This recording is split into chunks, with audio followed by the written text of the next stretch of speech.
பிஸ்மில்லாஹிர்ரஹ்மானிர்ரஹீம். இன்னைக்கு பாடம் ஒழுக்கங்களும் துஆக்களும். வாழ்வதற்கான சிறந்த வழிமுறைகளுக்கும் விதிமுறைகளுக்கும் ஒழுக்கங்கள் என்று கூறப்படும். மேலும் அல்லாஹ்விடம் கேட்பதற்கு துஆ என்று கூறப்படும்.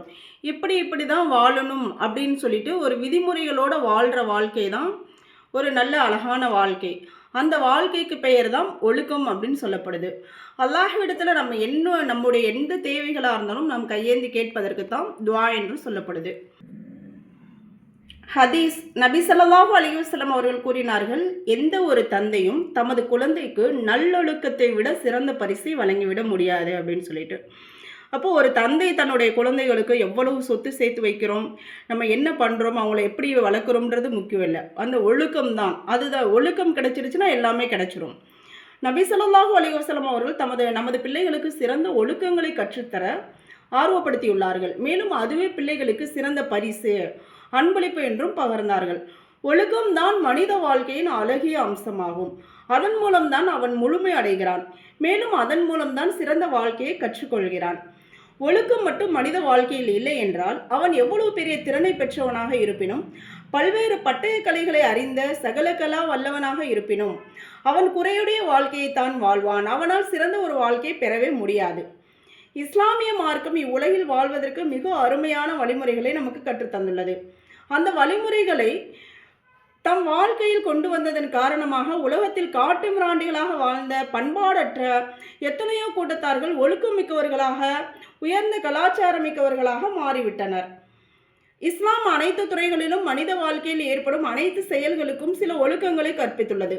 அதேபோல் அல்லாஹ் தாலாவுடன் நெருக்கத்தை ஏற்படுத்திக் கொள்வதற்காக பல்வேறு துஆக்களையும் கற்றுத்தந்துள்ளது. இந்த துஆக்கள் மிக அவசியமானதும் பரக்கத் வாய்ந்ததும் ஆகும்.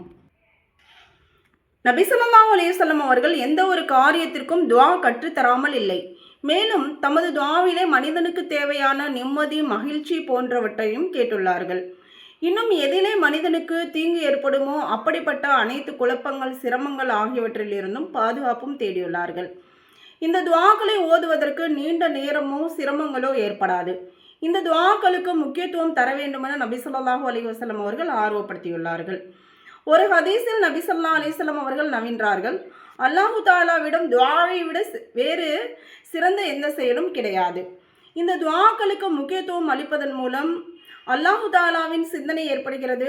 அனைத்து விதமான சிரமம், ஆபத்துகளிலிருந்து பாதுகாப்பு கிடைக்கிறது. ஈருலக வெற்றி கிடைக்கிறது. எனவே நபி ஸல்லல்லாஹு அலைஹி வஸல்லம் அவர்கள் கற்றுத்தந்த துஆக்களுக்கு முன்னுரிமை தர வேண்டும். ஆக நம்ம என்ன செய்வோம், வரக்கூடிய நாட்களில் அந்த ஒவ்வொரு துஆக்களையும் மனனம் செய்து கொண்டு அந்தந்த நேரத்தில் ஓதக்கூடிய துஆக்களை நம்ம ஓதி வரணும். இதுக்கு பெருசாக எந்த சிரமமும் ஏற்படாது.